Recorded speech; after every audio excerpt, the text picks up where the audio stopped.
Shalom. Ce message te concerne, je ne sais pas par quoi tu passes, mais le Seigneur a dit quelque chose en ce qui te concerne. Jérémie chapitre 20, le verset 7 à 9. Tu ne dois pas laisser le feu au-dedans de toi s'éteindre. Jérémie, un prophète qui a connu beaucoup de choses, quand vous rentrez au verset 1er, vous allez voir que Pashkour, qui était l'intendant général de la maison de Dieu, s'est levé, il a frappé Jérémie juste par le fait que Jérémie avait prophétisé. Et Jérémie, c'est cet homme que Dieu dit que avant que tu ne sois formé dans le ventre de ta mère, je te connaissais et je t'avais établi prophète. Mais il commence à prophétiser, les problèmes ne cessent de le suivre. C'est comme ça qu'il parle à l'Éternel. Il dit, tu m'as saisi et tu as eu le dessus sur moi. Tu m'as séduit et je me suis laissé séduire. Et je prophétisais, mais à cause de ta parole, à cause de la prophétie, les gens m'ont détesté, les gens m'ont combattu. À cause de la parole.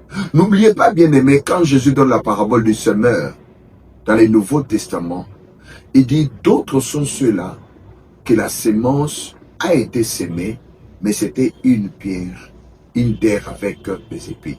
Et quand la persécution s'est levée à cause de la parole, ils ont cédé. Je te parle aujourd'hui de la part du Seigneur. Ne cède pas devant la persécution.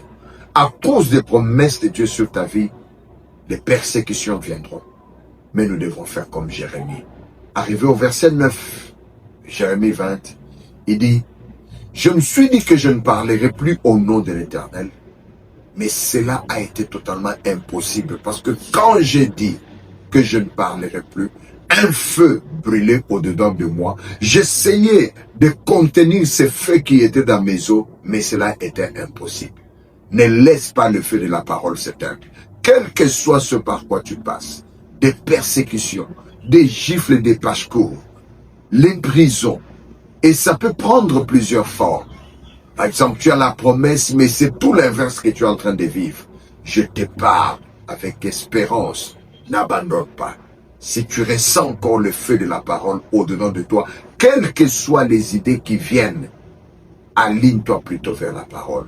Jésus-Christ, notre Seigneur et notre Maître, il est passé par là, dans le jardin de Gethsemane.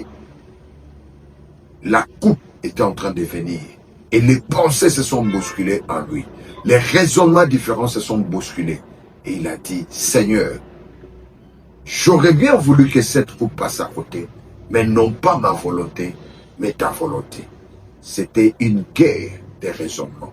C'est pour cela, 2 Corinthiens chapitre 10, 4 à 5, il dit que notre véritable combat, c'est de renverser les raisonnements qui s'élèvent contre la parole de Dieu, qui s'élèvent contre la volonté de Dieu. Pour chacun de nous, nous avons été connus par Dieu qui nous a équipés et qui nous a créés, nous a envoyés sous une mission.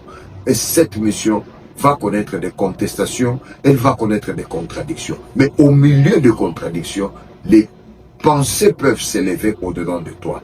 Et ça sera une guerre des pensées, une guerre des raisonnements. Rallie-toi plutôt au feu de la parole de Dieu qui brille dans ton âme. Au milieu de la tempête, tu vas entendre une voix de l'Éternel qui te dit que tout est possible à celui qui croit. Alors la foi, c'est de déclarer ce que tu crois.